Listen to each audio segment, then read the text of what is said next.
like this. Hello, hello, and welcome to everyone. I am so glad that you are here. I am glad to be here. Welcome to, yes, the Pieces Collective, the Black State of Mind Building Support for Black Mental Health. I am so glad that you are here. My name is Shannon Stott, and I am your host. We have such panelists tonight. And before I introduce them, what I want to know from you all in the chat is, where are you joining us from? Where are you? I am actually in Miami, Florida. It's a wonderful time to be here, but usually I am joining you from Austin, Texas. You all are from everywhere, New York and New Jersey. It's so great to have you. Washington, D.C., North Carolina. I will see you soon, North Carolina. I'm going to see my parents in a minute. Columbia, Maryland. Yes, thank you. I'm so glad that you have joined us today. You're at the right time, at the right place. So before we get all of our wonderful people up here, I want you to know that yes, you are welcome to the Pieces Collective. This is a wisdom, wealth, and wellness workshop, and today we are at or discussing the Black state of mind, building support for Black mental health.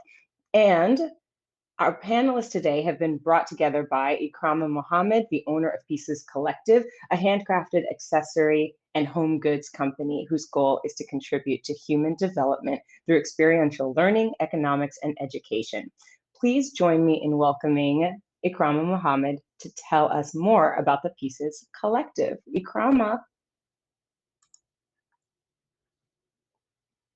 when you are ready, you can come up. It's so good to see you. Thank you. It's good to see you. I look forward to seeing you, Shannon. Yes, me too. Well, greetings, everyone. Thank you for coming, and Eid Mubarak to my Muslim brothers and sisters. I'm glad that you would come out and spend some time with us this evening, and I hope your families are well, especially with all that's going on in the world today. And this topic tonight is very, very timely. But before we begin, I'd like to tell you a little bit about the PEACES Collective.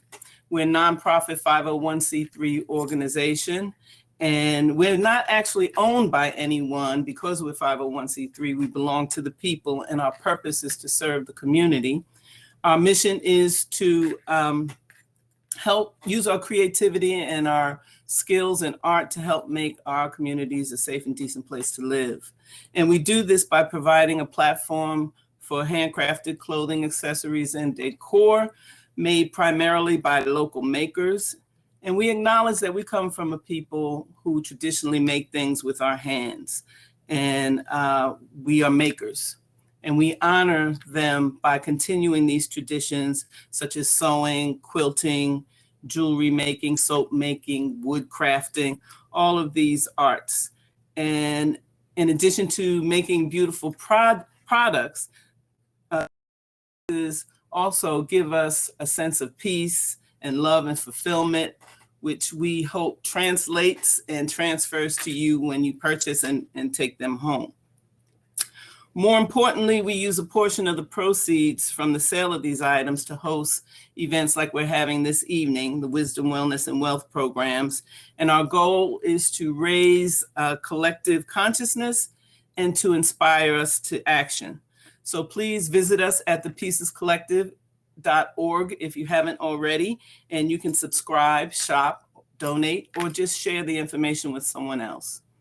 So I'm happy to be here tonight. We're discussing a topic that I believe is critical to the survival of our community and the success of future generations, and that is the Black state of mind.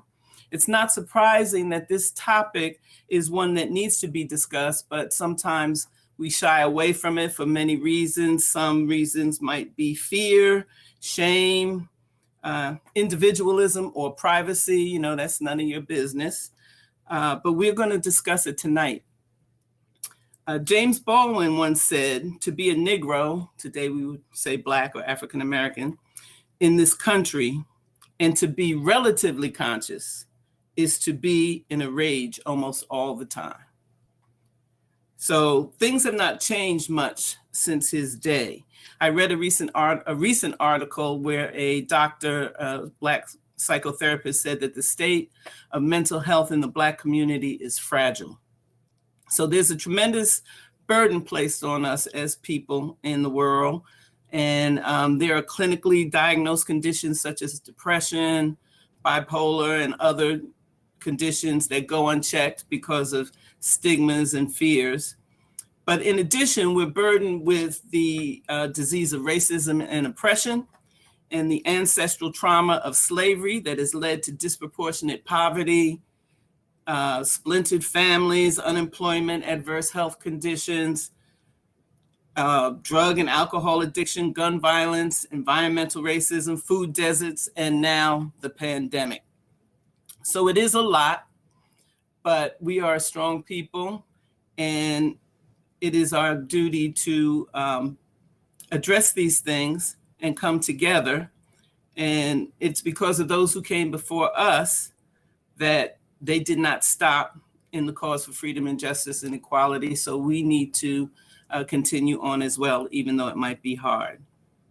So what I'm asking is that we think about building a collective consciousness that supports each other, and the consciousness of our ancestors, the consciousness of a Harriet Tubman, who felt that it wasn't just enough for her to be free, but she wanted to go back and get those that weren't free so that they could be free as well. She risked her comfort and her life to do that. And we don't have to do everything, but we can all do something. So understanding and securing our mental health is a step we can take to get closer to full and complete freedom. And I'm so thankful for our speakers this evening and our panelists this evening. I look forward to hearing from them, and I pray that we learn, benefit, and take action. So, peace and love. Thank you so much, Ikama. I want to say to everyone that this is a conversation. We are definitely going to have these wonderful panelists up here, but if you look to your right, you see that you are already in the chat. There's also the Q&A on the very right-hand side. And if you put your questions in the Q&A, I will definitely read them, and I will try to get to them to the panelists so that they can answer them. We want to make sure you are getting what you need out of this conversation and from all of our panelists. So make sure you use the chat, make sure you use the Q&A, and so that we can all have this conversation. The Pieces Collective reminds us that we come from a community with a history of making things with our hands. The hands that create physical goods are the same ones that care for our own and others' physical and mental health. Joining us to discuss the importance of supporting Black mental health are some amazing panelists, and I am going to introduce them. We have Dr. Tabitha Ball, is a licensed clinical psychologist. She earned her doctoral degree in clinical psychology from Bingham University in 2009. In 2009, Dr. Ball currently functions as the owner and primary mental health provider for the practice Unique and Innovative Solutions, which provides individual psychotherapy, couples, marital counseling, psychological assessment, disability evaluations, along with consultation services to the local Atlanta community. Please welcome Dr. Ball. Thank you, Dr. Ball, for being here. We also have Dr. Carla Cooke, who is a licensed psychologist, certified trauma professional, entrepreneur, author, and speaker. She specializes in working with children, adolescents, and adults using many techniques, including cognitive behavioral and play therapy. She strongly believes that challenges are opportunities for growth and change. Dr. Cooke is also the author of the On Being Well workbook, Foundations of Positive Emotional Health, which equips people with reliable information that promotes growth and change. Dr. Cooke, welcome. We also have Sister Nafisah Muhammad, who is a mental health advocate who is passionate about reducing stigma, particularly in the Black community, and helping individuals heal from past. She is currently serving as a practitioner at the Nest Wellness Center in Maryland. In addition to providing therapy services and psychoeducation to her community, she also runs a candle business centered around mental wellness and self-care practices. Her future goals are to obtain her professional license and running her own private practice. Please welcome Sister Nafisah Muhammad. Thank you all. Thank you both for being here. Thank you all for being here. We're going to just start with some regular things. Hello. I'm so glad. Yes, we have so many in the chat already. People are already excited to have you speaking with us. And I'm going to open the floor just so we can lay some foundation for this is a question for everyone. Can you, in your own words, describe what mental health is? Health.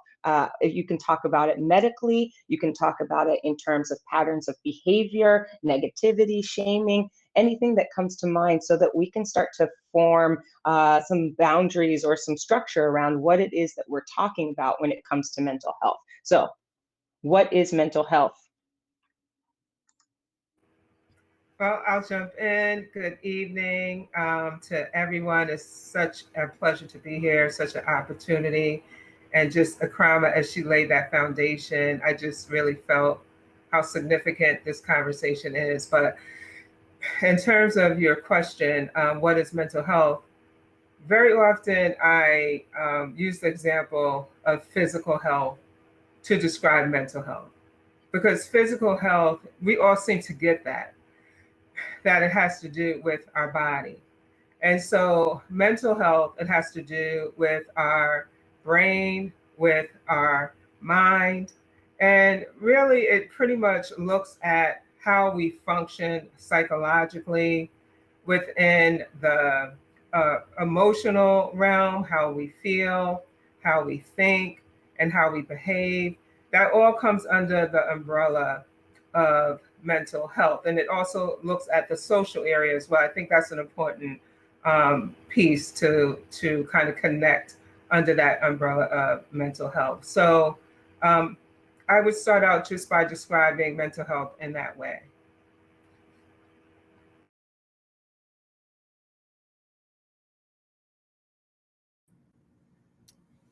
I can also add, well, first of all, welcome everyone. I thank you all for joining.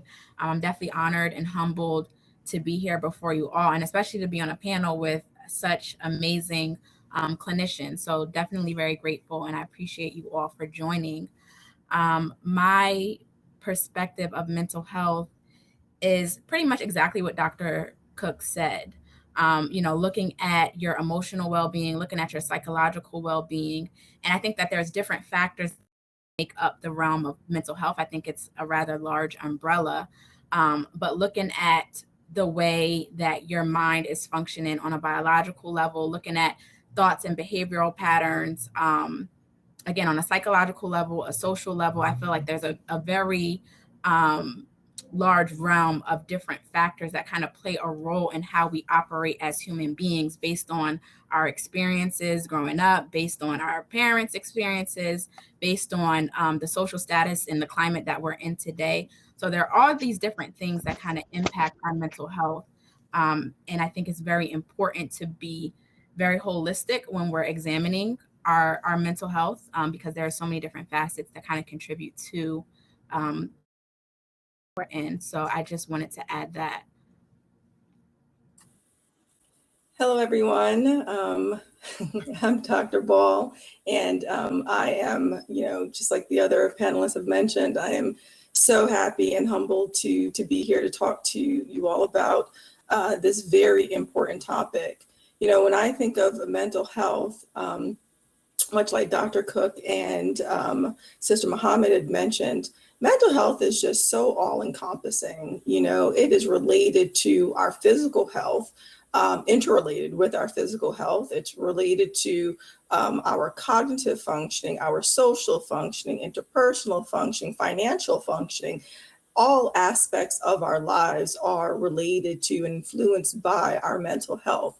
And so when we are working with patients, it's amazing the topics that we cover, the topics that are relevant to their mental health functioning. There really aren't any barriers. I mean, I think that when it comes down to overall healthcare, we cross every topic. I joke with my patients often about how, patients often share with me more than they tell, their religious leaders, than they tell their medical professionals. So, mental health is just definitely a very all-inclusive and pervasive topic that for far too long we have not been adequately addressing. And so, as Ikwame had mentioned, this conversation is very timely, and I'm glad that we are embarking upon it.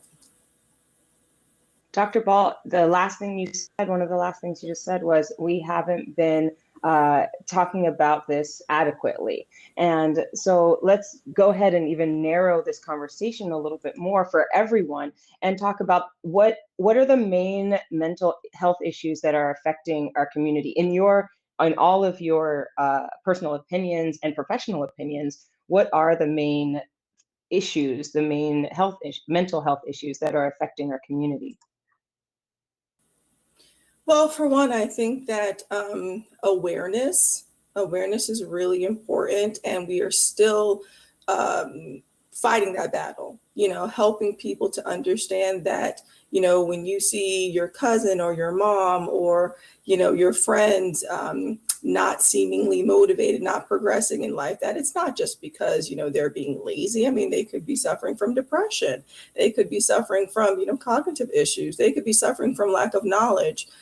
So, being more aware of what constitutes and is affected by a person's mental health functioning is very important. I think another aspect that requires attention is access to mental health services. I was just talking with an intern today about, the concept of access and how many individuals, they don't know where to turn to, they don't know how to find mental health providers. And there's still the issue of affordability, which relates to, access. With my practice, it's very important that I, don't only participate on insurance panels, the traditional insurance panels like Cigna, Aetna, Blue Cross, that I also participate on, panels like Medicaid and Medicare, so that, individuals from various socioeconomic status levels can, come in and receive the treatment that they need. So those are two of, in my opinion, the top concerns that relate to mental health that I think about often.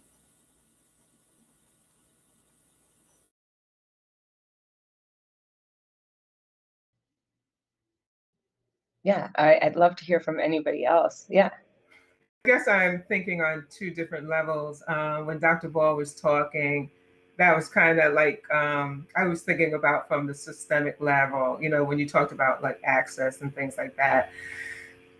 So one thing that came to mind for me, and I guess it's more like what are the barriers, right? And then what are the issues that are impacting us? One of the barriers I thought about was us, ourselves. And I think as people, it's important for us, not that we're not looking at ourselves, but continue in that process. Because we are responsible for us, no other community. If you even look at governmental programs and things like that, while they may be some supports, they're not going to give us the emotional freedom and the leg up that we need to continue to progress, as a community and also individually. And so sometimes really the barrier is us. The fact that, I think Akrama mentioned it, the fact that sometimes we feel like, no one outside of our families can know our information, and even sometimes us teaching our children that, or sometimes being very mistrustful, but also that mistrust ends up going into areas where you won't even talk to somebody, that can be trusted, right? So everybody has this broad brush of I can't be trusted, or the mental health system cannot be trusted, without necessarily kind of drilling down on that belief system and understanding that there are some places that I can go. I think another thing when it comes to us is, and Dr. Ball mentioned it, you kind of talked about awareness. And I think about this self-awareness. I think culturally as a people, we have gone through so much that we know and believe and sometimes feel that, we can just endure anything. And so we're continuing to kind of plow through every situation, every circumstance on our own, and not necessarily reaching out for that help. And so therefore, it's kind of like it becomes an advantage and disadvantage to this strength, right? I look at I know there's Black women and Black men who are with us tonight, but I'm just kind of thinking about the stereotype, right, of the strong Black woman. And as much as that is a strength for us, how that can also become a barrier to us seeking help in time, because another area, and then I will pause, but when I think about that, when it comes to, us as a community, very often by the time we access services, our condition is so much more in a deteriorated state because, we have waited. And so where there may have been a sadness, now there is a major depression. So I would just note that as one of the barriers.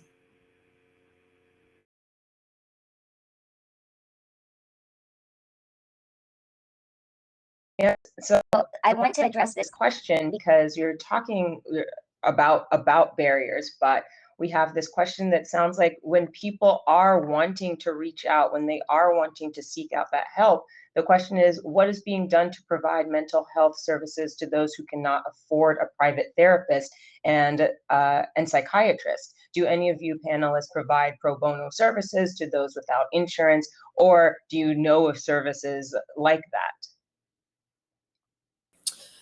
Yeah, so definitely. I think that when you're in the helping field, it is paramount that you provide pro bono services. I know that with some of my patients who, and this becomes a tough issue, some of my patients who are within the lower, income bracket, their copays are just too expensive. And we as providers are often put in, a challenging situation because we have contracts with the insurance company to make sure that we are charging, the co-payment that's like, part of the patient's agreement, part of our agreement. And it's like, what do you do when this patient is on a fixed income and they have a co-payment of $30? So, there are some creative ways that we can work around that. I don't want to incriminate myself, but creative ways that we can work around that. And I've had patients before where their insurance, they lose their job, their insurance runs out, or they're waiting for insurance to come about. And there are providers out there that are like, oh, okay, well, call me back when your insurance is straight. I'm not going to do that. I will, see the person and, hopefully there'll be some opportunity to work it out later. And if not, that's fine as well. So there, aside from private practitioners that make these individual decisions to see patients that aren't able to pay their session fee or their portion of the session fee, there are community resources. One of the things, though, with community resources is that they tend to be overwhelmed with patients. And so it kind of sucks when you finally find a resource, but you have to wait a month to get in. So unfortunately, many of the community resources that are available, just aren't really viable. And as I think about that, it brings me back to my nephew. I became his legal guardian after my sister passed away. And through his school, I attempted to get a counselor for him, and the school contracted with a local practice or a facility. And I put his name on the list in August. I didn't get a call from this facility until about May. That was shocking to me. It was absolutely shocking that May, I finally got a call saying, okay, we have a spot for him. And so it's like we really have to do better.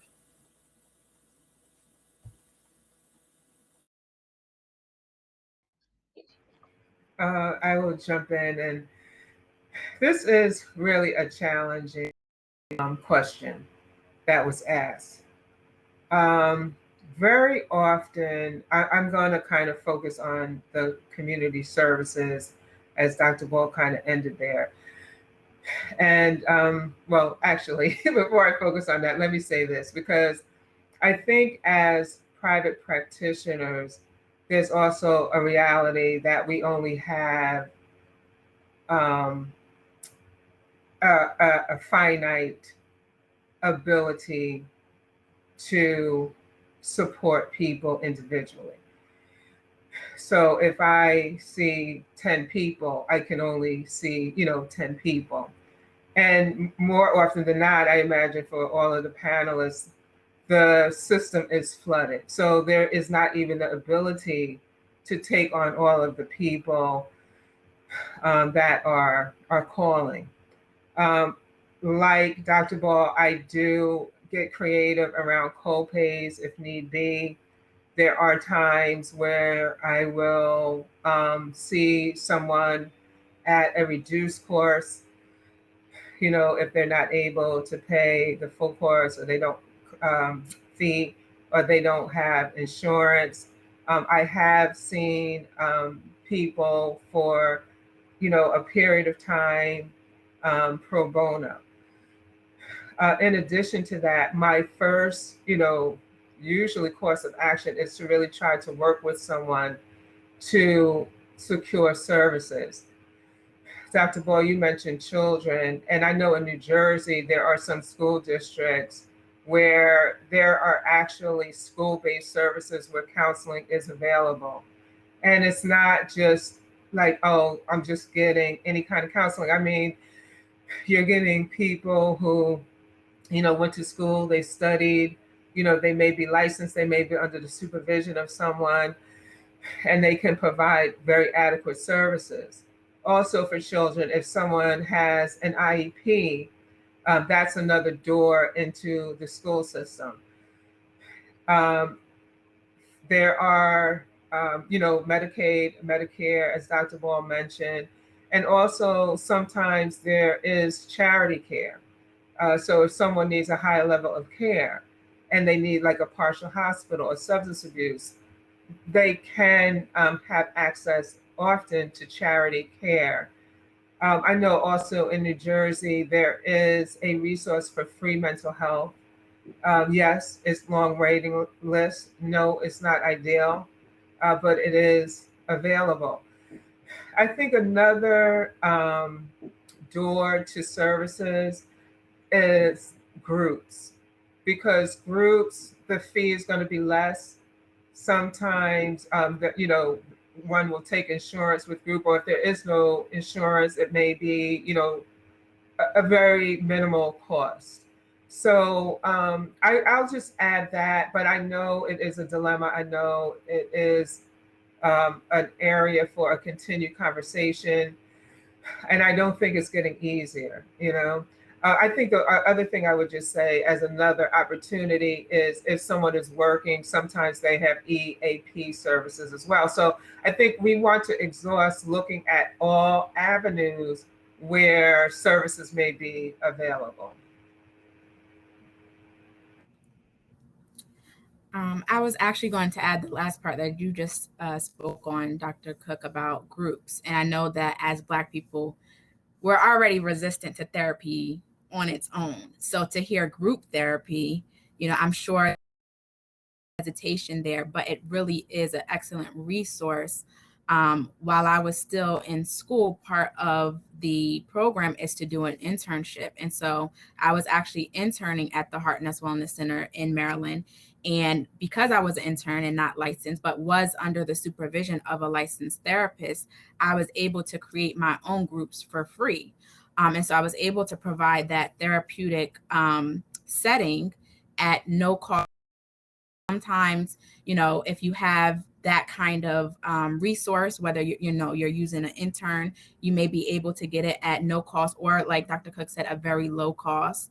Another resource that I send people a lot of the times who either don't have insurance, or don't have exactly the therapy services costs. There are two main websites that I normally send people to. It's and I was trying to look it up just so I had it correct.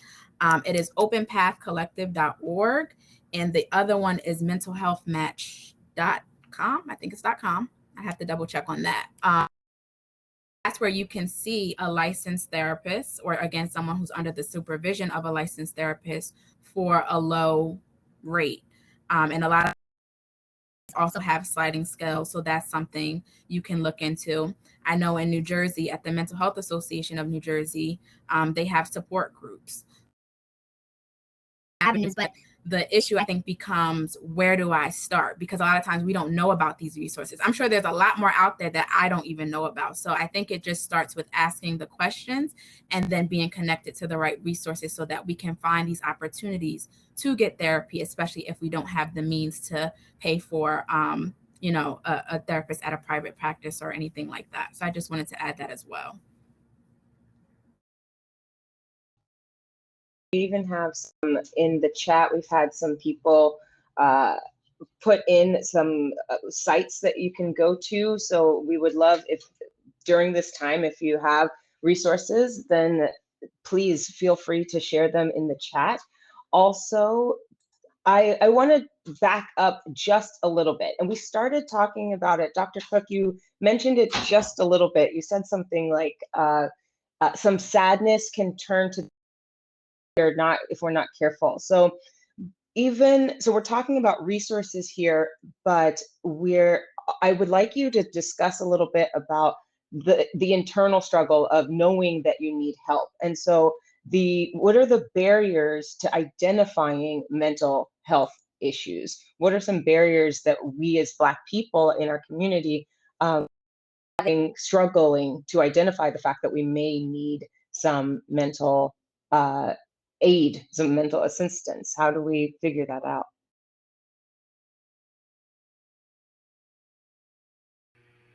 I had talked before a little bit about, looking at us and us as barriers.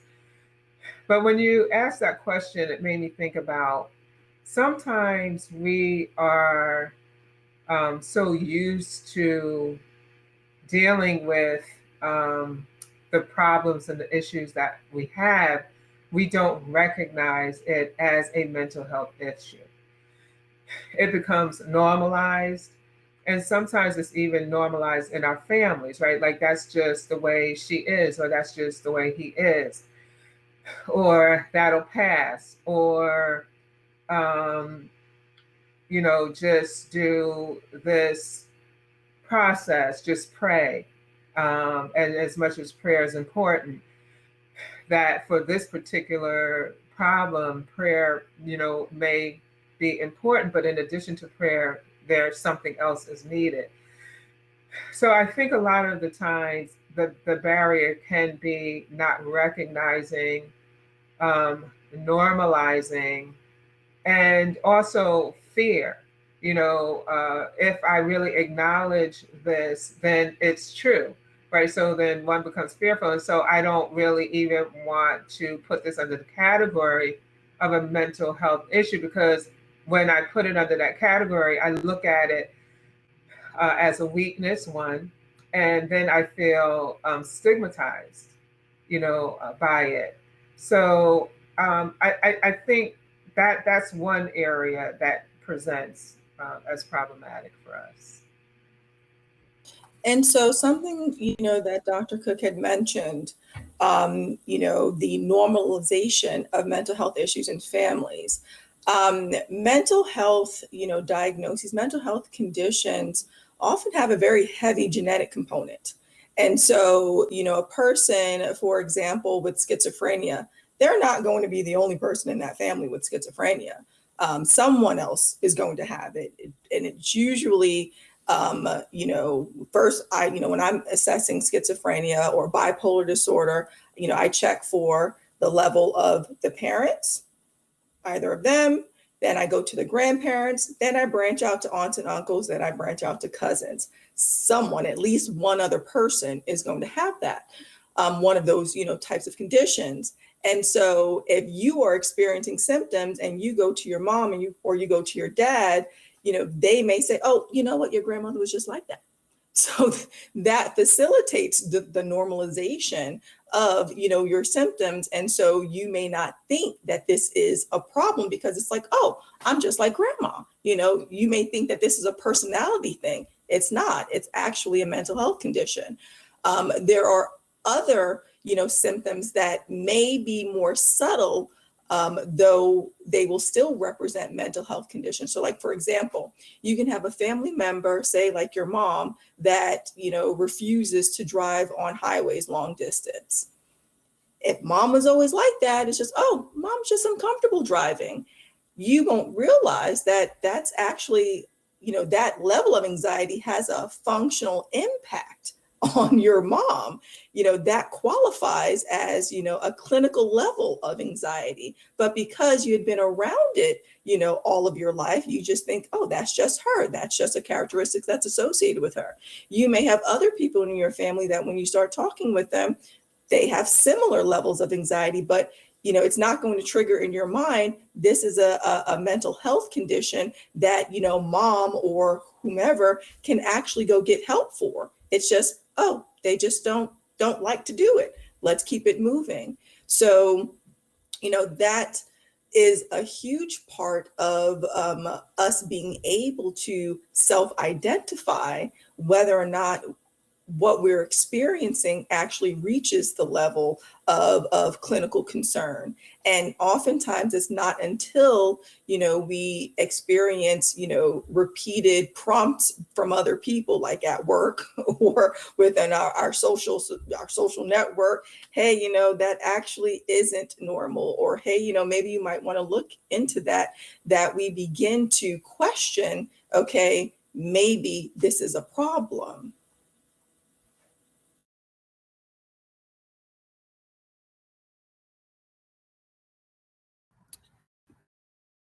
Can you all hear me? Sorry. Can you hear me? Yes. Okay. Just wanted to make sure. So just to add, and again, it's kind of already been stated, but a huge barrier is the stigma. And so that's why conversations like this are so important, because it kind of helps to break down some of the stigma surrounding mental health. I think if we can look at it like it was stated earlier, the same way we look at physical health, right? If you break your ankle, you're not going to say, oh, I'm not going to go to the doctor. You're going to go to the doctor and you're going to get that fixed and get that healed, whether you're religious or not, because we know that, again, you can't just pray these things away, though prayer is important. There has to be some medical attention given to that foot or that ankle so that we can heal and progress in our life. Same thing with mental health.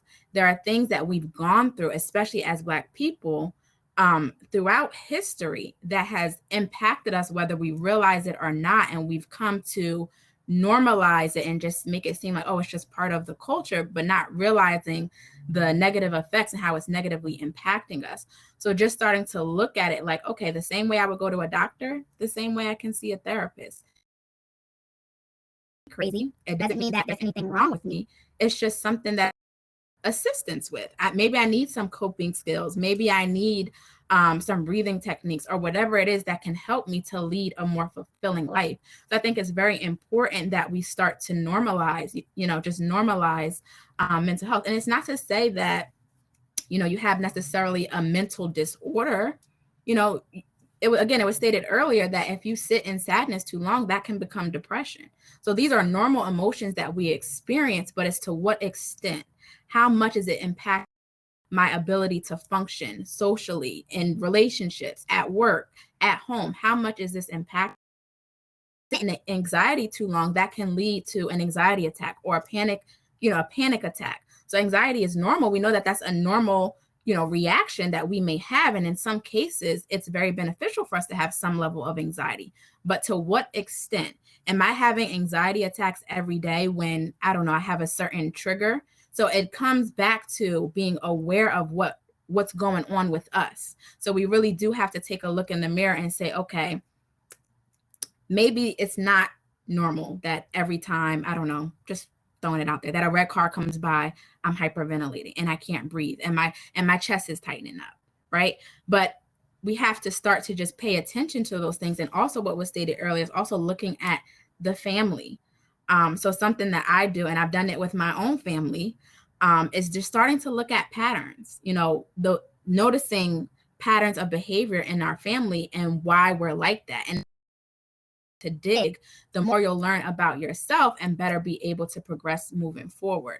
So I think it's very critical to just do that self-reflection and examination, and it can help to have someone along with you, helping you to connect those dots. I feel like that's a key part of therapy, is helping you to connect the dots. So I don't want to make it seem like it's this terrible thing, being judged or I'm being labeled and I'm being told that there's something wrong with me. No, this is someone who's sitting here right alongside with you, going through your journey, learning more and more about you, building a relationship with you to help you connect the dots that you may not be able to connect on your own. Not to say that there's anything wrong with you, but the goal is for you to eventually not need your therapist anymore, right? That's the goal. Not that we don't like our clients and who we see, but we don't want to see you forever. The goal, the skills and the tools that you need so that you can use them outside of therapy for yourselves.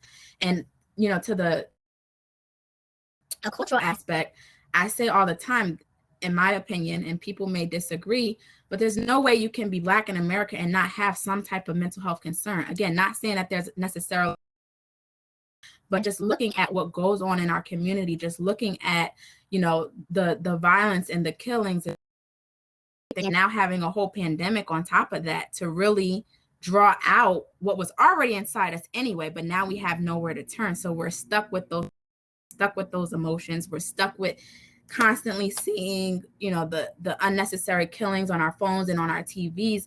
And so where do we turn? And that's why people are just driving themselves to therapy. Like, in my opinion, never before. I have not seen this many people reach out to me, seek out services. Where do I start? Where do I look? What do I do? Because, we've been put in a position where we have no choice but to look at ourselves, where we have no choice to fully experience our emotions and our thoughts that we try to hide and, try to tuck to the back of our mind and not think about. And now it's coming out. And that's why you're also seeing in drug use and abuse. You're seeing an increase because people don't have anywhere to turn. So we're sitting here saying to you all today, let's not let it get to that. Let's have those conversations. Parents, let's talk to our children. We can't just be so dismissive to say, oh, they're a teenager, they're going through puberty, they're having their little attitude, their little hissy fit. No, let's really have those conversations. And I think it's very important to have those conversations with our parents and with our children, because that also helps to break down some of the stigma and some of the barriers to normalize it. Okay, I'm experiencing anxiety and it's gotten to be pretty bad. I'm having panic attacks. Have you? Oh, really? You've had them too? And it just normalizes that conversation. Now we can go get help. So it's a lot, and I probably have a lot more to say. I get a little riled up when I'm talking about these things. But I think it just really starts with having those conversations.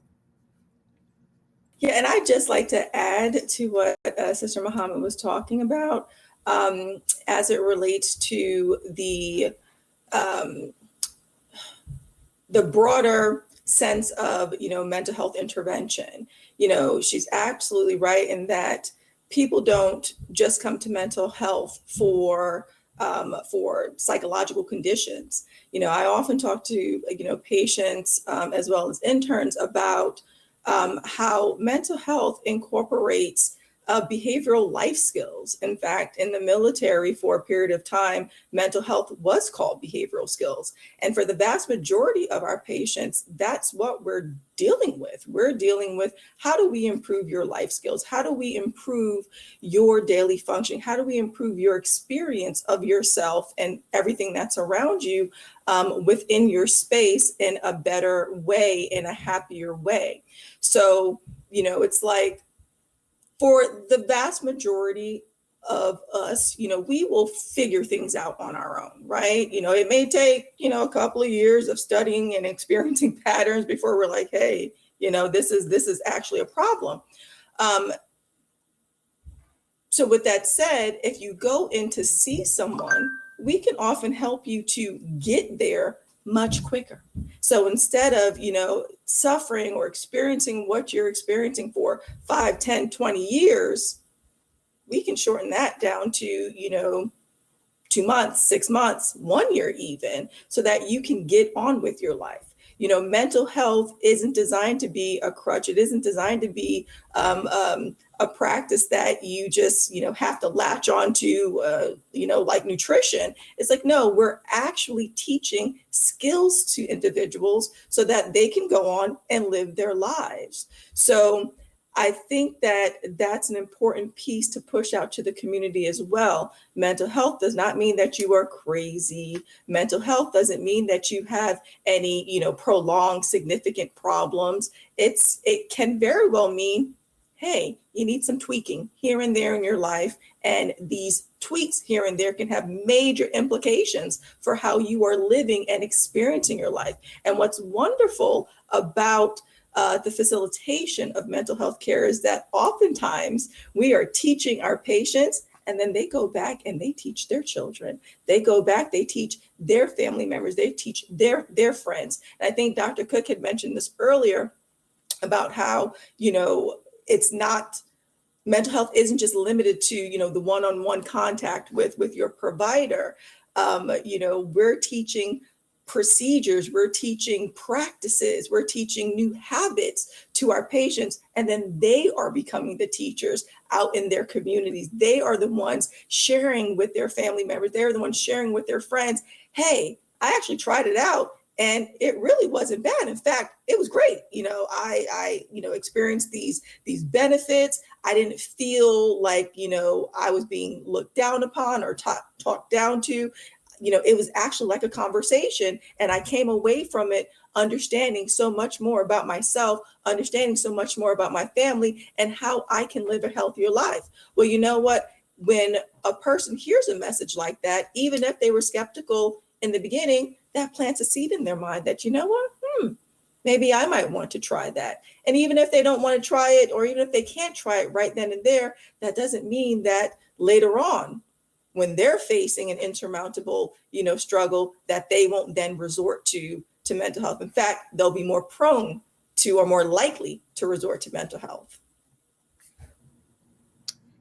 And there was one more thing that I wanted to add. I think it's also very critical to emphasize the importance of doing your research to make sure that you find a good fit for you as a therapist. The same efforts that we put into finding a doctor that we like, or eyebrow lady, or our barber, we go to a specific person, right? Because we know that they know how to work with us. And so I think that same kind of effort needs to be put into searching for a therapist, because oftentimes what I have found is that people will, whether they're court ordered or whatever the case is, that they meet with a therapist, they don't necessarily have the best experience, and then they're turned away from therapy forever. And so it's really important to, short bios, have a consultation with a therapist to see if it would be a good match, because this we are going to be being very vulnerable with. And so you want to make sure that you're comfortable with the therapist that you're speaking to and engaging with throughout the time period that you're working together. So just making sure that, again, the same effort you're putting into finding other practitioners or medical doctors and things like that, that we're putting in that same effort to finding a good match for a therapist. And if one doesn't work out, or you try it out and you think it's a fit, life. So just not giving up so easily when we come into those kind of challenges or obstacles, I think is also very critical to note. You are so right, Sister Muhammad, in saying that. I cannot, tell you how many patients they get assigned a provider and they stick with this provider and they can't stand the provider, but they keep going back because they're fearful that, well, if I don't stick with this person, then I'm not going to get help or I'm going to be viewed as non-compliant. And so what, I often share with them is that, this is, one of the most special relationships in your life for its duration. And that therapeutic relationship is so integral to the success of the therapy. And it's also very telling. Chances are, if you can't stand your therapist, they probably don't like you either. And that's going to influence their enthusiasm and passion with trying to help you get to your goals. So, encouraging people to shop around. If you had that initial visit or two visits, down the road, you're like, you know what, my therapist fell asleep on me, or my therapist was preoccupied, or I don't think the person was listening to me. We've all heard this, right?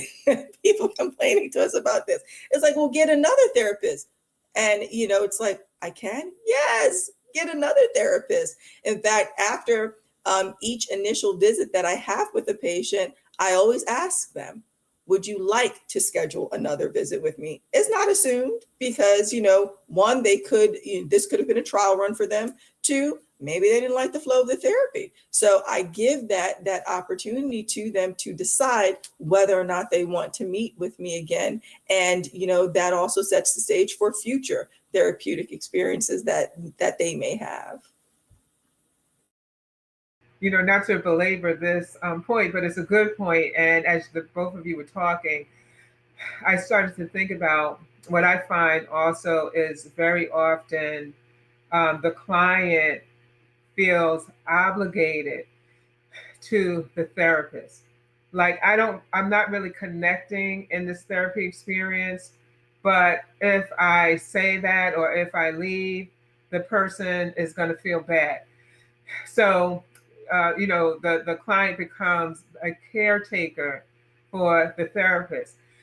And I always talk about how really therapy becomes the window for how we function in the world.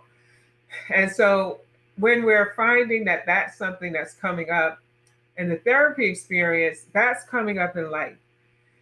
And really, therapy is an opportunity and a place to be able to address the scary things, the things where one is vulnerable, to test some of that out so that you can show up differently in life. And Dr. Ball, when you said, maybe the therapist doesn't like them either, I think, the honesty of the therapist, that one should be really getting honest feedback, even if it's difficult feedback, because the reason we're there is we are there to grow and to develop. We are in so many different systems that are not honest to us. Sometimes our families are not honest, right? Or they just kind of think it's okay. And sometimes we're not honest with ourselves. Therapy is a space to really look at the good, the bad, and the ugly so that it can be addressed and so that we can show up in life differently. And one more thing, sorry. Another thing that came to mind is also looking at what's known as like the theoretical orientation that the therapist is using. So a lot of times when we think of therapy, we think of this one experience for therapy, but each therapist has a different way of approaching that therapeutic relationship and how they move forward with you. And based on your own personality, you may find that a specific therapist's way of providing their services doesn't work for you. So kind of just, and that's where the psychoeducational piece comes in, because we have to kind of be aware of that. Because I know before I got into this particular career path, I didn't know there were different types of therapies. We just know what we see on TV, right? That typical model of, I'm coming on and I'm laying on a couch and there's somebody there taking notes, right? But there are different types of therapy that people use. Some people use art therapy, some people use dance therapy, music therapy. There's different types of different ways of approaching that particular concern that you're coming to therapy with. So it's very important that you really, again, just find a good match for you, because the rate of change will happen that much quicker and it will be that much more significant.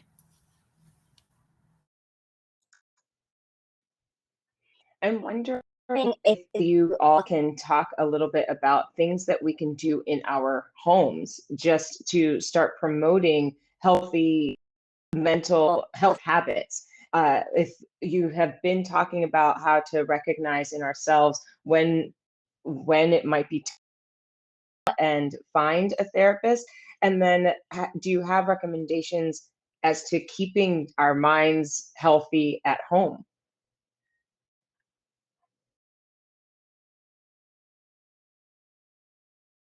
There are quite a bit of strategies that we can use at home to facilitate balance, focus, basically our overall mental health.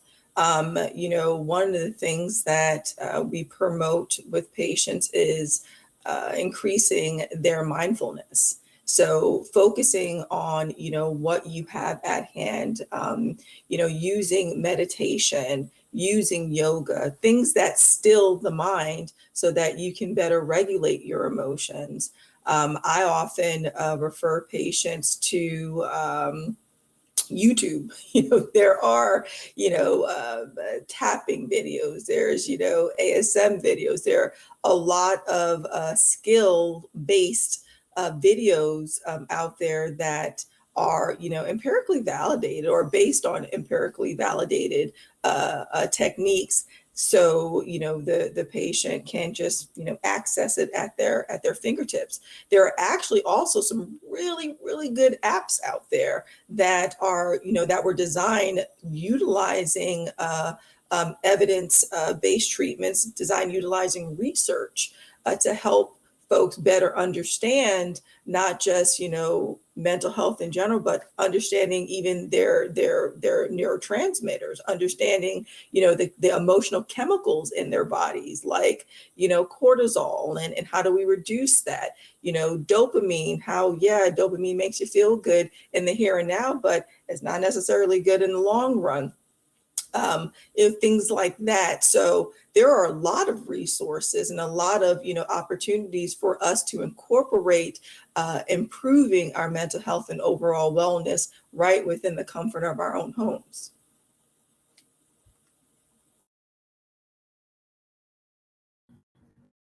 I think the thing to do is to start with ourselves.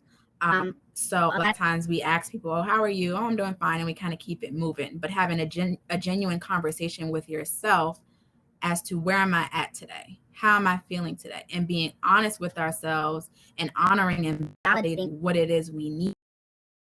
Sometimes we don't listen to our bodies. We're constantly on the go, especially as Black women. We have all these different titles and we're constantly doing things. But taking a step back and saying, okay, what is it that I need today? Sometimes what you need is doing absolutely nothing. That's therapeutic. We don't have to always look at it in the very traditional sense, but just honoring what it is you need in that moment. So taking each day to say, okay, today I'm going to spend 5 minutes meditating, or today I'm going to spend an hour just napping, if you can, in our daily schedules. But just trying to take the time to is need so that we're not experiencing burnout. Another thing to note is also being open to trying new things. I know when I first started this journey, I was not open to meditation. That works. It just doesn't work. I actually use with my clients on a daily basis. So I always tell my clients, you have to really be open to experiencing different things and finding out what works for you, because what works not work for you, even if we're experiencing the same emotional stress, experiencing anxiety. but it may show up differently for me than it does for you. So just having those conversations with yourselves and with your family members. Again, in a pandemic, I've, in my experience, a lot of parents, are, and not to say that this speaks for everyone, but a lot of parents have not necessarily been paying attention to things that are going on with their children. But now being in a pandemic, it kind of forces you to, because you're all in the home together. So saying, hey, I noticed that you've been sleeping a lot. What's going on? Do you want to talk? I noticed that you haven't been showering. I noticed that you haven't been eating, or I noticed that you're overeating. Do you want to talk about it? And just having those open conversations with one another, so that you can maybe, I don't know, meditate together, go on a run together, bike together. So having those conversations with ourselves, and then also having those conversations with our family members, and just being open to experiencing or trying new things to see what works for you. I would like to add to this, and Sister Muhammad, you kind of touched on it in terms of checking in with each other in the home, because we're looking at what can we do in the home. And I think, we really have to stop tiptoeing around the hard conversations and the issues, and address the elephant in the room. Because very often, I'm going to kind of connect this to something that I saw in the chat. Akrama was talking about, like, how does our ancestral experience of being in slavery impact us? How culturally are we impacted? And I think, sometimes what happens is because of the historical trauma that we have had, the ancestral trauma that we have had, it can be hard for us to look at things that are right in front of us. There is an aspect of trauma where we begin to avoid the traumatic experience or the trigger for that. And so I see that, somebody in my midst is not functioning, but I never say anything, or I begin to have an explanation for that thing. And so it does go back to this concept of being honest with ourselves, and being honest with our family members. And, I guess I also kind of think about fear. So often we are moving through fear, and it's not just that fear comes up, but that we start living in fear. And when we're living in fear, then fear is driving what we do, what we do not do. If I, say something to, my daughter or my son, it's going to be an issue. So I'm walking on eggshells. So I think that this is another thing that we can absolutely do in our families. As Dr. Ball said, we are in the information age. Just like forums like this, there's podcasts, apps, YouTube, so much that we really can introduce our family members to if we're benefiting from it. We don't want to keep it to ourselves. And I think that will be a great help as well. I just wanted to add to all of that, in that check, yes, it's important to check in with ourselves. With that said, we also have to acknowledge that recognition is a huge piece. You can check in with yourself, all you want, but if you don't recognize what is, what you're checking in on, or you don't recognize what's in front of you as being something that needs to be checked in on, that could be a problem. And this kind of ties into as well, generational sort of issues, historical traumas, and how these things are passed down behaviorally, or just rearing practices. In that, oftentimes in our community, the focus is on, controlling behavior. When your kid is acting up, you want to control the behavior. You want to, eradicate it as quickly as possible. So the focus won't be on, hey, what's going on with you? Why are you slamming your doors? Why are you sleeping late? Why are you not eating? It's, get in here and eat your dinner. It's, go take your shower. You're being disobedient.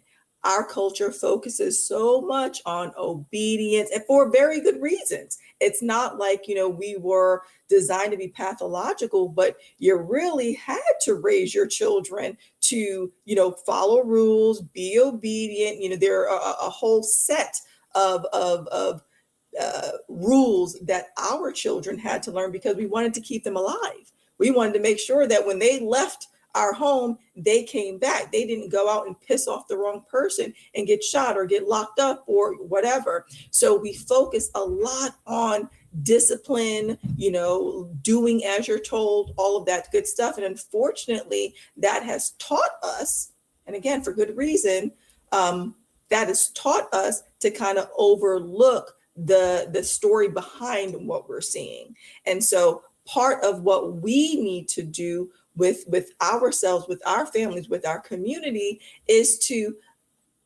encourage deeper thought into what is it that you're seeing? What's between the lines? How do we read between the lines? If you see your child talking back, is it necessarily that, they've lost their mind? No. I mean, it could just be biological. There are hormones that influence your mood. It could be that they're dealing with something at school. It could be that they're experiencing problems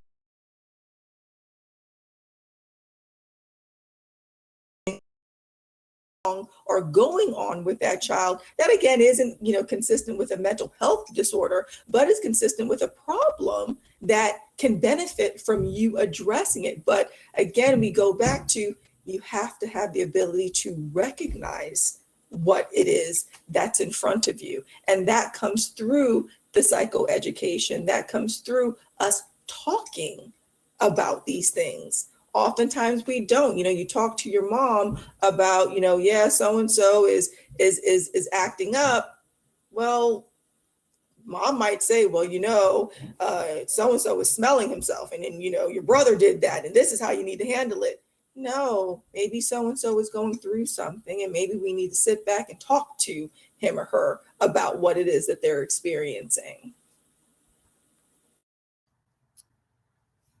Just adding to that point, and a lot of parents don't necessarily always like to hear this, but sometimes the parents can be a trigger, and sometimes I'm saying a trigger for, the child, and sometimes that can be the case because of learned behavior that we've now internalized from traumatic experiences that we had growing up, not even realizing that we're doing the same things that our parents did to us. So sometimes just taking a step back to say, again, to have those conversations and make it so that the child is comfortable with whatever it is that they're going through, or whatever behavioral thing that you may need to work on as well. So that was a great example as far as, a lot of times we think, oh, the child is being disobedient, not realizing that there's something more going on with them.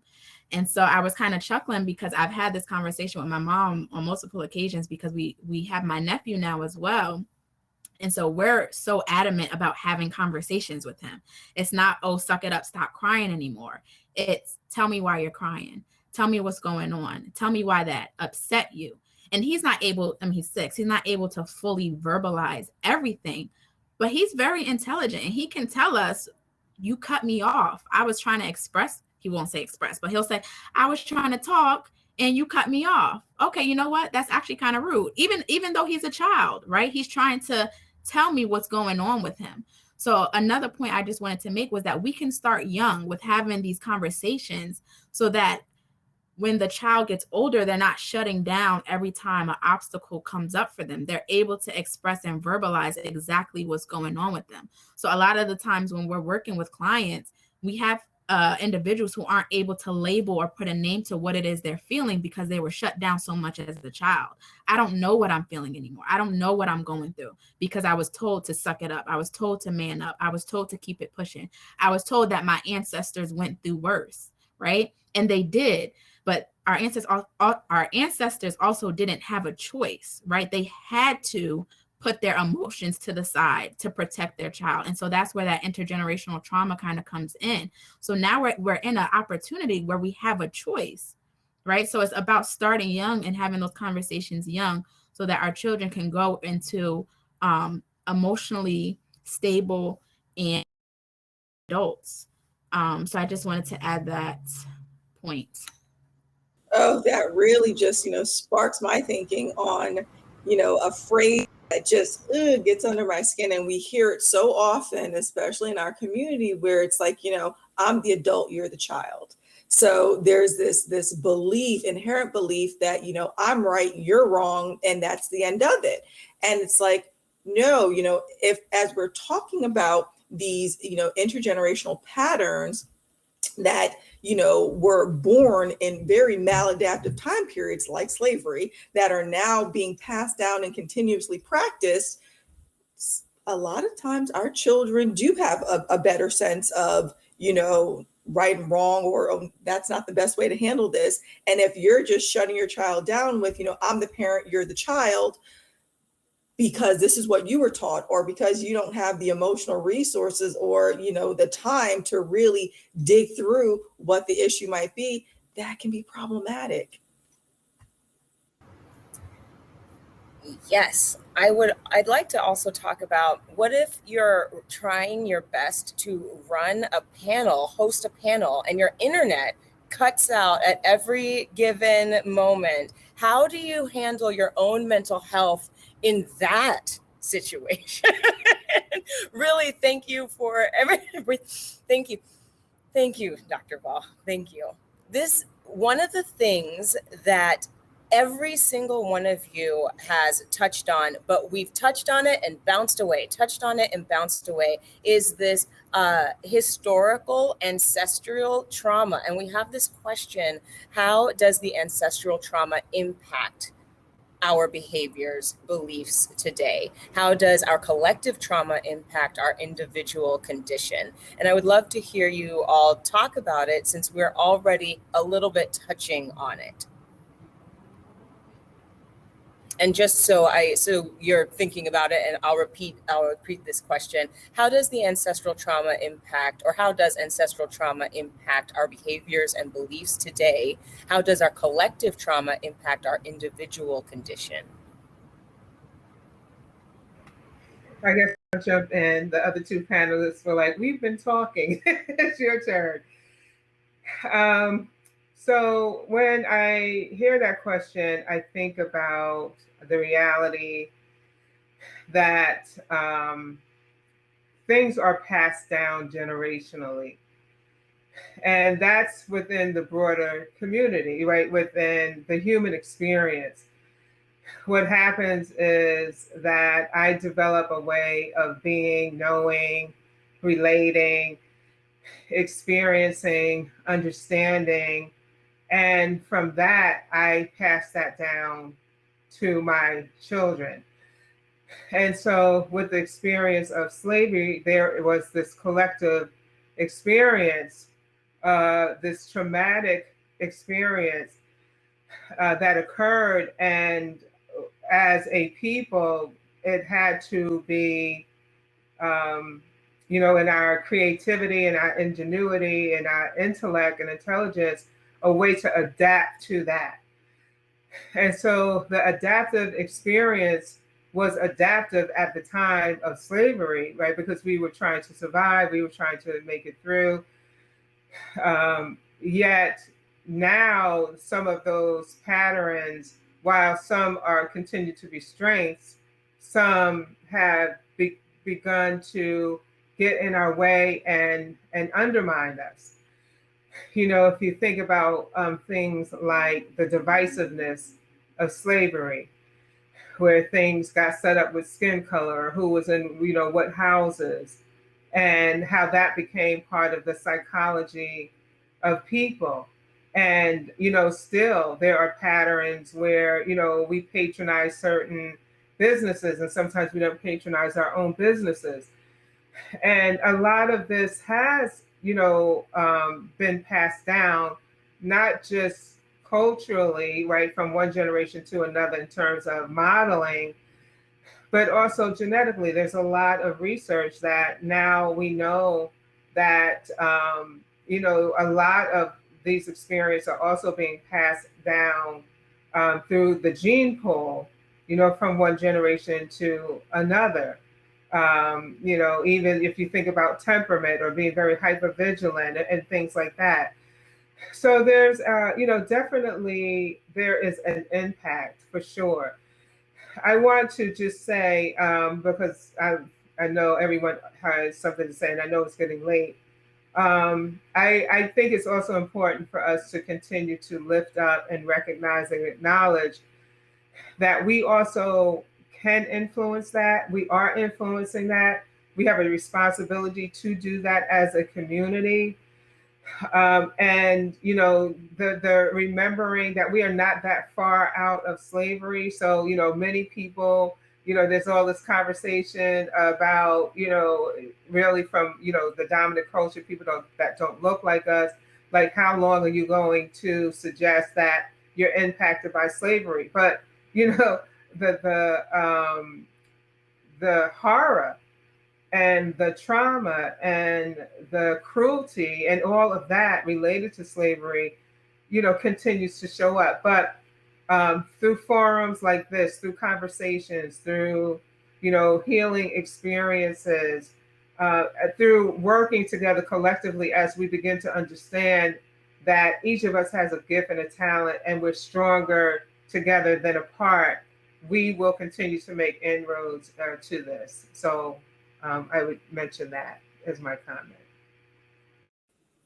And one of the things that I'd like to add is that when we are, receiving criticisms about how, slavery was a long time ago and why are we still talking about it and all that good stuff, as it relates to the African American experience and African American culture, for the most part, where did it begin?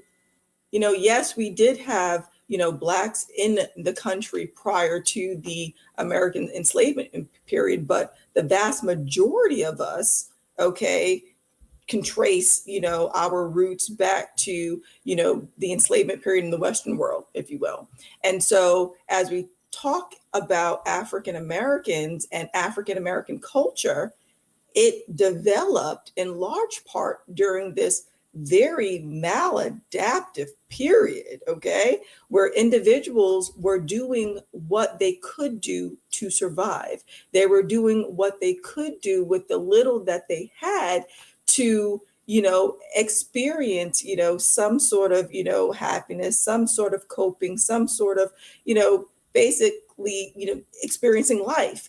And so, like many cultures across the world, things are passed down, things are, relevant and still relevant. Now, when we talk about things like our foods, oftentimes people would say, why do, African Americans eat these foods that, aren't healthy for them? It's like, well, you didn't have a whole lot of choice for about 300 years.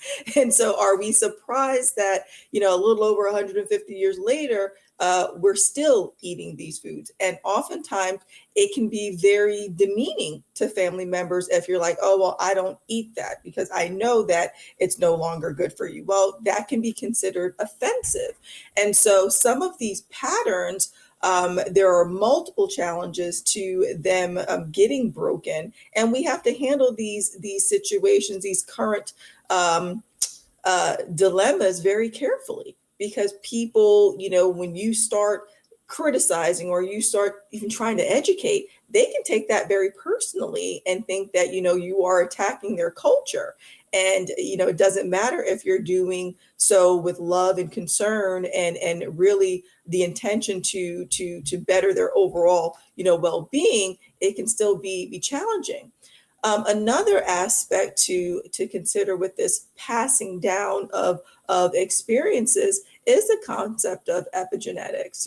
We know that, with epigenetics, our behaviors and environment can actually change the way that our genes work. And this can be passed down to our offspring, which can affect their responses to environmental cues, to stresses. And so, there's been a lot of research as of late that has come out about the collective experience of Black Americans to racial trauma, that we're seeing on TV, that we're seeing, on Facebook, Instagram, all that stuff.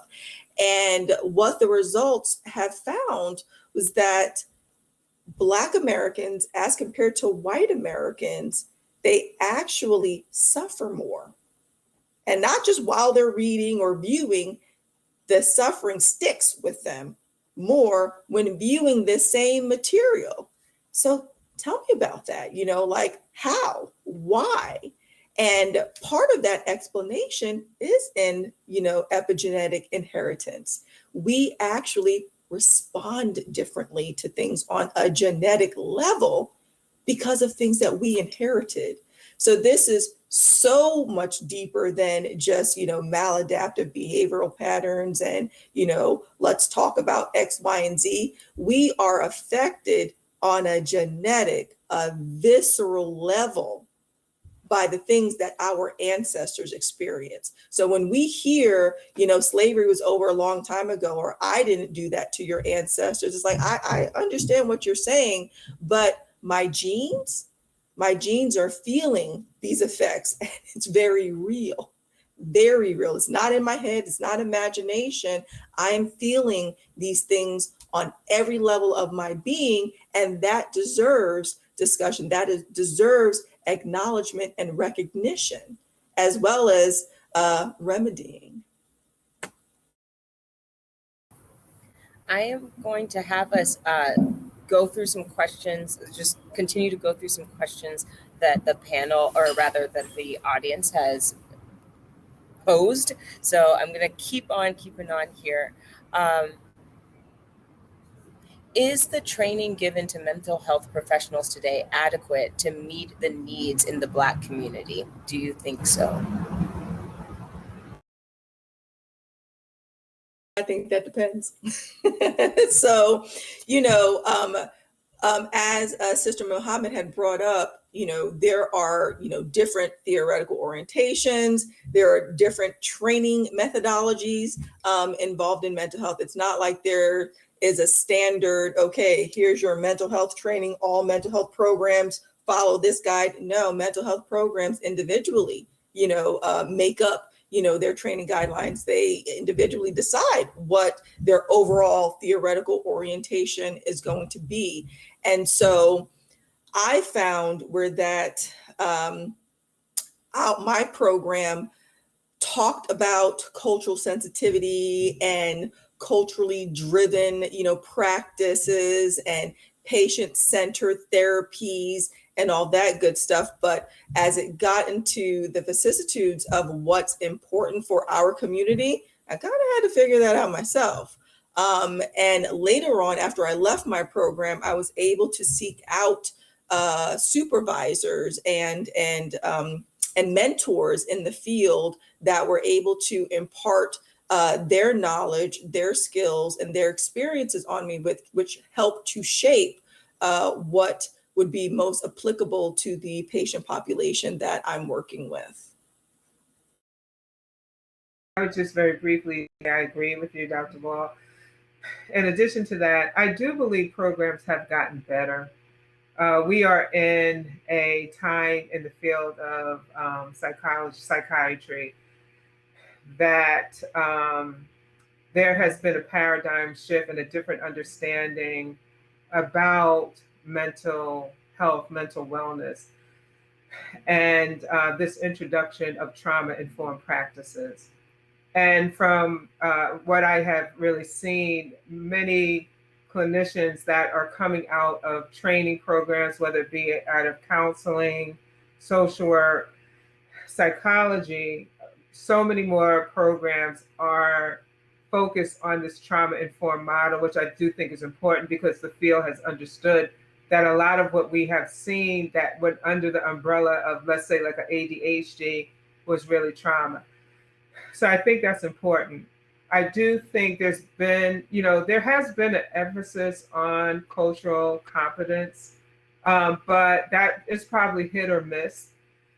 But I do think before, I think Sister Muhammad was talking about making sure, I think, just making sure who you go to, um, that you're selecting that person. And I do think a cultural competent person is important as well.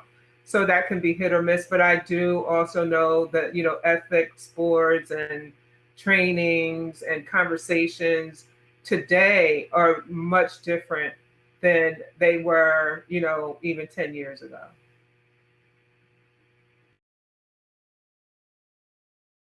I pretty much agree with what's already been said. I feel that we do get some training, but is it enough? Probably not. And so that's why it's important for us to connect with other clinicians and, take those kind of continuing education courses and things like that, so that we can become more culturally competent. Tammy asks, is it true that there are better or different holistic drugs that can be used to treat schizophrenia? I've heard that some of the prescriptions cause tiredness in AA people, and there is I'm going to stop there. So is it true that there are better or different holistic drugs that can be used to treat schizophrenia?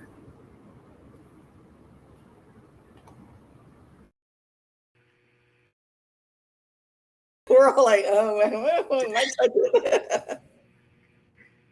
Go ahead, Sister Muhammad. So I think that's perhaps a challenging question to answer very specifically, because, and I'll speak for myself, I'm not trained in psychiatry specifically. So the psychiatrists are the ones who normally, provide or prescribe the medications. And I can say that I have seen psychiatric drugs work. Are there side effects? Yes. Unfortunately, in some cases, there are very terrible side effects. In some cases, there are moderate side effects that you can work with, like, for example, feeling tired. Are there new studies and holistic approaches that are coming about and research is being done to also treat schizophrenia? Yes. But in my opinion, there has to be, more research to be done, because if there are, that would be great, right? I'm sure everybody would like a more holistic, natural approach to treating schizophrenia or other more severe mental health issues as opposed to the psychiatric drugs. So I'm not sure if that answered the question, but I hope it.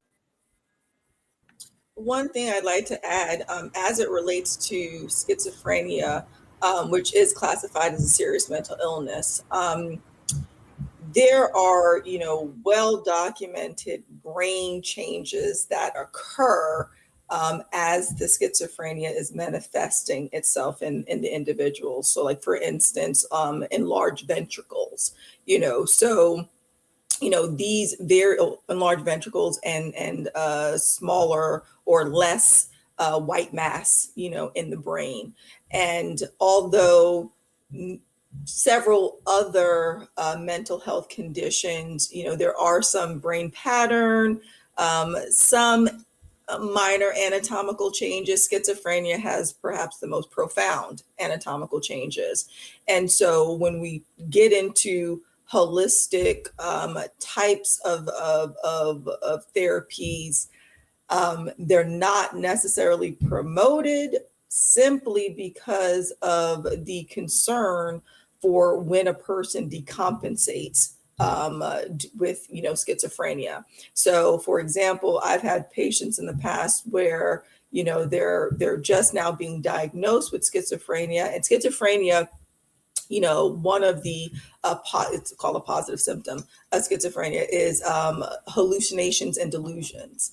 A person who is not participating in treatment, who is experiencing hallucinations and delusions, these symptoms can get so severe that what they are perceiving is very distorted. So, if you get to the point where you're seeing demons coming at you, naturally you'd want to defend yourself, right? Well, that demon that you are seeing that's very real in front of you, attacking you, and you are planning to fight for your life, strangle that demon to death, in reality could be your mom, and you don't know that because you are hallucinating. So other mental health conditions, I think that practitioners are a little bit more comfortable with exploring holistic remedies or holistic therapies, because the risk of harm to yourself, the risk of harm to others is a bit different.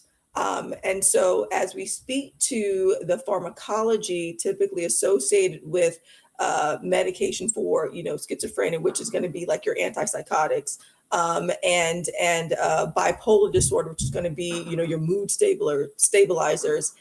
Yeah, the side effects aren't pleasant. They are not. We do have the fatigue. We do have the tardive dyskinesia that can develop. We do have,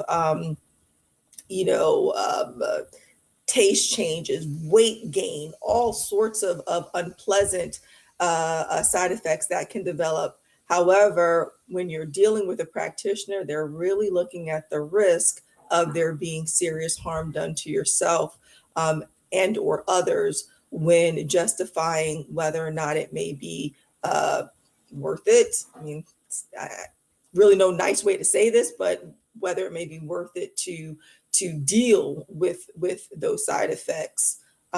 So that's a tough one. Schizophrenia is a tough one to work with. I know that with bipolar disorder, one of the traditional medications was with lithium. And more so now, folks are using, I mean, there's some newer medications out, but the other popular one was Seroquel. And these medications, yes, did have negative side effects that were very unpleasant. And one of the holistic, or not holistic, but a supplement, actually over the counter supplement that has been effective with a bipolar disorder is lithium orotate. And so some patients, they prefer to go that route with trying to manage and control their symptoms. Also, I've worked with patients where we focus heavily on controlling their sleep patterns. Although we don't know which one comes first, the chicken or the egg, as it relates to bipolar disorder, we do know that episodes, hypomanic or manic episodes, are commonly associated with lack of sleep or reduced need for sleep. And interestingly, all humans, if you restrict their sleep significantly, they're going to start experiencing some pretty significant mental health symptoms, which can include psychosis. So, helping individuals with conditions like bipolar disorder, and actually other conditions as well, better manage their sleep with supplements, with herbals that can be helpful in reducing the level of symptomatology that they experience. So I know I said a lot, it was kind of like a mixed bag, but it really kind of depends on the mental health condition that you are dealing with, how safe it may be to delve into the homeopathic or the naturalistic remedies versus the psychotropics. I just also want to add to the conversation around the point. I am not a psychologist that automatically, first course of action is to recommend medication or recommend one see a psychiatrist. Generally, if I'm working with someone individually, I'm, kind of making an assessment of where they are. I have a history of, if they've had any medication in the past and what their effects are, as well as I understand their current symptoms. And so it really, for me individually, I can, make some considerations, and then I'm working with someone. So if someone, presented as suicidal, and I'm working with that person, I can have a plan in place and a variety of things with an understanding about what we'll do if they're in crisis, or when to go to a psychiatrist. But I want to make this point, especially in this forum, because we are dealing with the Black state of mind and Black mental health. And I do find, very often this is one area where so many people are very hesitant and very resistant to take medication. And I think very often it does a disservice when it is needed. I also understand we're in an age where there is a lot of different ways of addressing a lot of different things, homeopathic methods and things like that. But very often there are some real biochemical things that are happening that medication will address. For some diagnosis, it may be something that has to be taken ongoing. For some diagnosis, it may just be in the interim. It may be 6 months to a year. One may have found themselves in, a crisis of a major depression, and can utilize a medication to help with that, or having, very significant anxiety and panic disorder. So, we talk a lot about if you had high blood pressure, and this is even in our community an issue, a resistance to taking high blood pressure medication. And, what is a preventable death for many of our communities are dying because of our resistance of taking a medication that can help, help with us physically, whether it be, if it was high blood pressure or diabetes or anything like that. The body needs something to help it function appropriately and properly. And for many of us, there are instances where we will have to, consider and follow through with a psychotropic medication to help stabilize us. And the other thing I just want to say about this, I think I'm getting a bit passionate, really, because I have seen so many people who would benefit and need, who refuse it in our community, and it becomes more problematic on the back end. The other thing we have to be mindful of is brain health. And when there is a issue that involves the brain, and the longer that issue is present and prevalent, that there is more deterioration and it's wreaking more havoc actually on the brain.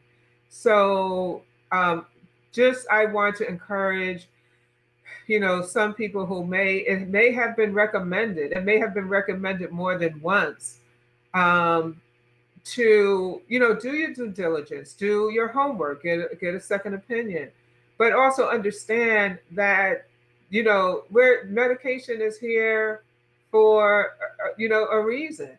Yeah, that it can help us. If you have an infection, you take an antibiotic rather than having that infection consume the body.